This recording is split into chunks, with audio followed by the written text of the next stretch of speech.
Welcome to another episode of Hot Mess Espresso. Let's get into this week.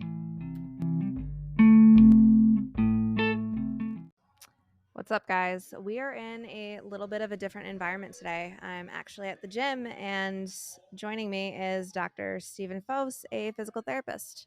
What's up? Not much, just typical day, having fun, talking to you. Awesome.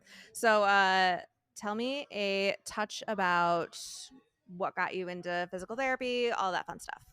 So, I don't feel I have a super interesting story. Most people that got into physical therapy, they either were injured in sports and have gone to physical therapy and really like that. I'd say that's kind of the classic story, but truly, I went into college not knowing and met my now wife freshman year, who very clearly knew she wanted to be an occupational therapist. And once kind of learning a little bit about what they do and spending time with her, I really liked the ideas and values and um, life that could entail. So I did some due diligence and kind of explored occupational therapy, physical therapy, and other of those more healthcare related jobs. And came home for a break and quickly went to a PT facility and said, I don't know what I want to do with my life, but I'd like to shadow you all and see if this is something I'm interested in. And I felt a very clear yes when I did that. And so it really all took off from there. So, um, yeah. And then everything's been physical therapy since. So, your wife's occupational therapy, how does that actually meld well together? Because I know they're two different things. Yeah. But So we share skills, when it comes to occupational therapy and physical therapy. I think the public's knowledge is, um, I guess the easiest way to break them separate is occupational therapists typically work more in hospitals, nursing homes, and some hand clinics in the outpatient world. And physical therapists, they work in those facilities too, but physical therapists typically dominate like the outpatient side of things. And then when it comes to what we see and who we help, um, the way the healthcare world is, occupational therapists end up dealing more with upper body in hospitals and nursing homes. So individuals working on using their hands, getting dressed, going to the bathroom, cooking, whereas PT is more, getting up from chairs, getting off the toilet, doing stairs, things like that. So I think that's a fair separation. But we've actually worked together at a job too, so that was fun doing home care. And so we'd go to patients' houses that had maybe a stroke or a broken hip, and again, breaking it down into upper body versus lower body, they utilize both services to get back to doing what they were doing. And so yeah, we share. It's different. It's kind of a gray blur, but that's kind of the maybe clearest way to separate them. no, that makes total sense. And it's actually really cool that you guys have done jobs together. So, do you tend to see a lot of chronic PT patients? And do you find that when you do that their mental health kind of goes in waves, especially when you're dealing with people with just like chronic illnesses, chronic pain, chronic issues that aren't exactly just like cured in 6 weeks of PT? So I think separate from chronic pain, everyone's mental health goes in waves. And pain is just another output of mental health. It's not separate at all, it's very intertwined.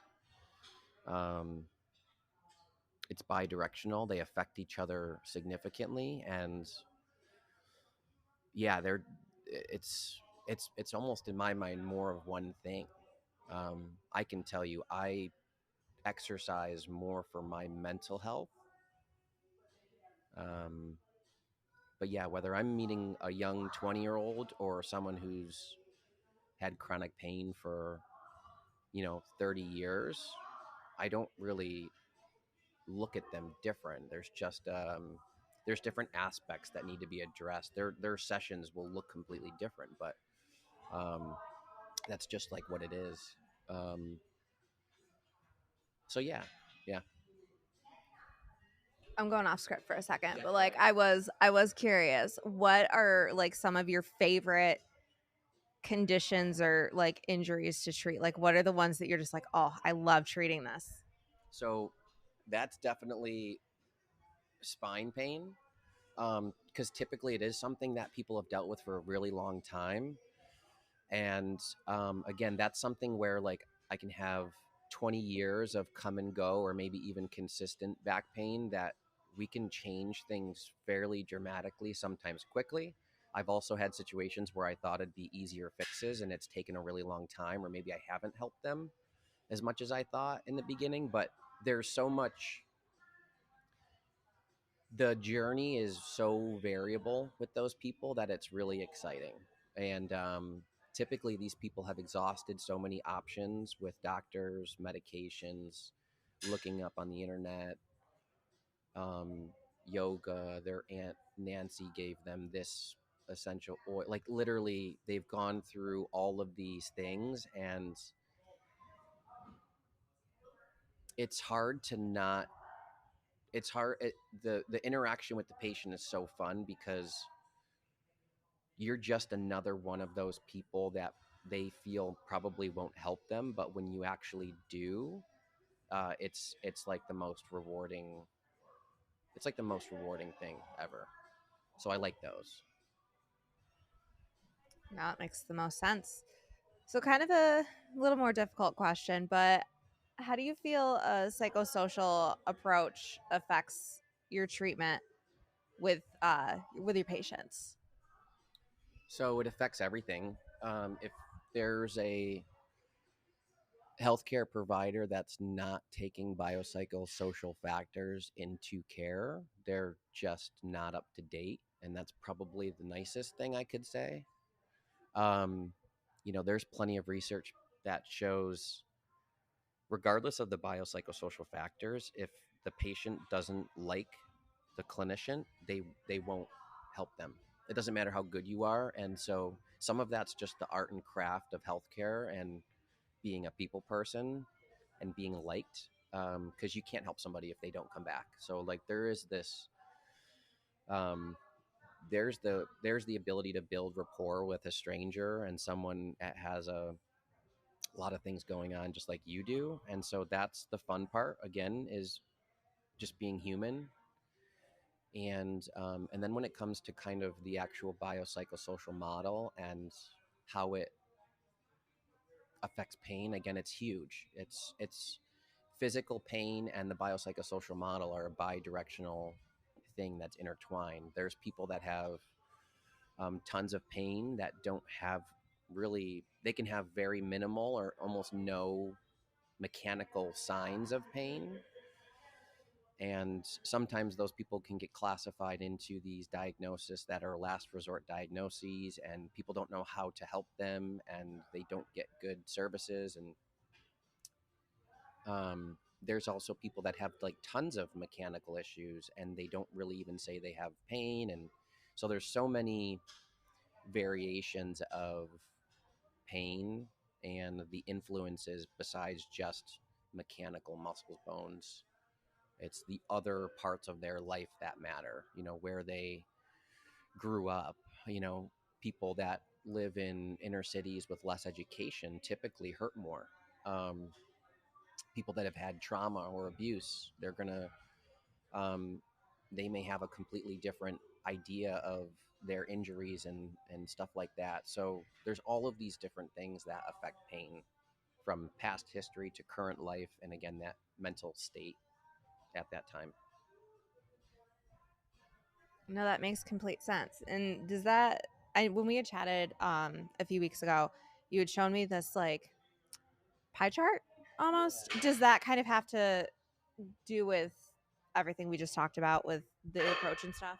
Yeah, so that's it's called the drivers of disability model, and it's a model that's a more up to date approach to, I would say, physical therapy. But really, I sure hope it's with every other clinician, whether it be doctors and primary cares and all that too. But basically, it's a driver of disability model. So it's kind of to form a diagnosis on a human being. We look at the mechanical presentation, right? So I'm a physical therapist. I'm a human mechanic. If they someone comes in with a bad shoulder, we do these movements, we check range of motion, we check strength, we do these special tests which give us mechanical, car diagnosis of what's wrong with the car. And then from that point we move into the nervous system, and is the nervous system functioning appropriately, or is it on hyperdrive, or is it on a lower drive? Those classic, maybe fibromyalgia, CRPS, um,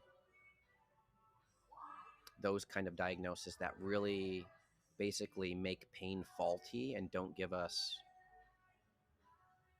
a clear mechanical presentation. And then through those two more human body systems, it's then comorbid conditions that affect it. So are they sleeping horribly? Do they have sleep issues? Do they have diet issues? Do they have mental health issues? Those are comorbid issues that affect things. And then there's the even two more that talk about um, pain behaviors and their emotional cognitive status, as well as contextual factors like their job and their stress at work. Those are all things that drastically can affect pain. So it's a way to almost classify where the biggest issues are and where treatment needs to be focused. So, going back to, I guess, an example is, again, someone who's 20 years old, they've had a very lucky, healthy life, and they hurt their shoulder weightlifting, but everything else in life is going well. We're going to focus more on the mechanical pieces. If you have someone who has 10 years of pain, exhausted every doctor, they're on tons of pain meds, they're diagnosed with mental conditions, they don't sleep, their income actually comes in from disability or something like that, there's all of these other factors that might dominate the treatment. And that patient may, do, if I had an hour with them, 50 minutes of it might be just talking and talking about those systems and working on those other things, versus 60 minutes of like exercising and stuff like that. So those depict kind of a good starting point, an entry point to like help anybody. Yeah, that's a lot. Do you find that you kind of lean a little more on therapist than physical therapist sometimes, depending on like your patient and obviously all of those factors when you're treating them?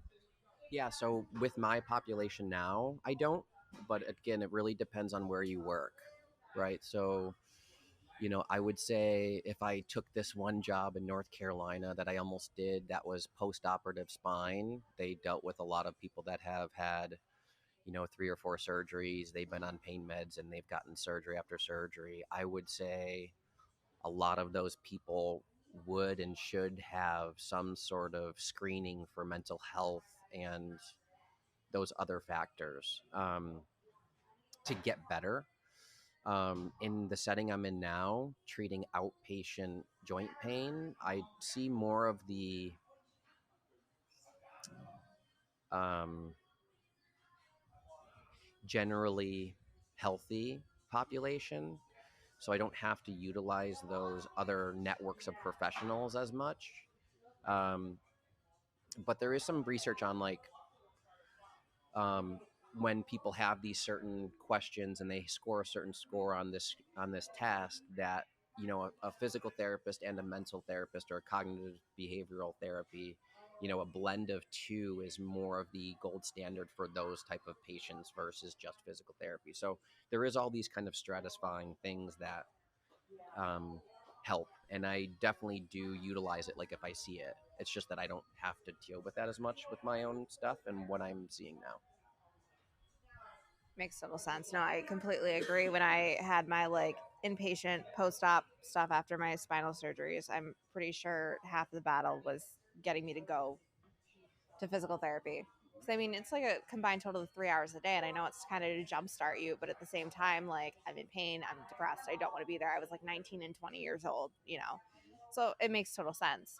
But what are some of your favorite like tools, like out of like all the like the balls, the bands, all of that? Like, what are like two or three of your absolute go tos 90% of the time? So, um, so first, it's what the world would call stretching. I don't call it stretching; it's more joint mobilizations. So it's called end range loading. So I have a certification in mechanical diagnosis and therapy. And basically, what's different about MDT is its ability to give the patient complete control of their pain and their diagnosis by almost me not fixing them. I fix them, but I'm almost more of an interpreter. So it's a standardized set of movements that I will do with patients. And whatever those motions do or don't do gives us a more clear roadmap to what your body or your body part should do more of or less of. So when I learned that, it completely changed everything for me and like the actual value of what I do for people. So I guess for example, if I worked with someone 10 years ago, and they came in with a shoulder issue, I could almost name 90% of someone's program. So they're going to stretch their arm across their body. They're going to stretch their arm behind their back. They're going to do low rows. They're going to do internal, external rotations. They're going to do thoracic extension. They're going to do these almost cookie cutter. And that's the way we learned it in school. So it's not a bash at like professionals and stuff. Um, but once you continue your education and you learn more, MDT was one that really brought the power back to the patient with a more efficient evaluation. So MDT and what I would call end range loading, or maybe you could call it stretching, and dosing it much differently than what most people are aware of, is a complete game changing ability for patients to take control back of their body and to um, get their health back. So number one is end range loading. Number two, it's education or pain neuroscience education. Um, there's a bunch of really nerdy neuroscience PTs that over the past 5-10 years that are again actually really highly involved in the biopsychosocial model.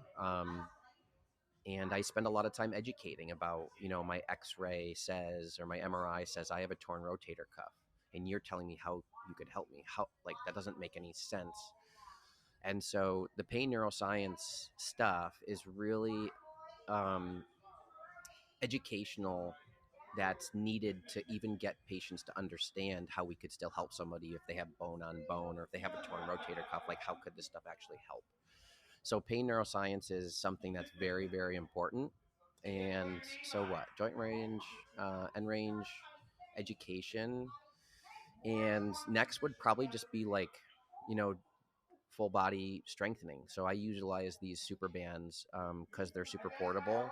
I don't go to the gym every day for an hour, but I do strength train, and I use these bands because I can bring them anywhere.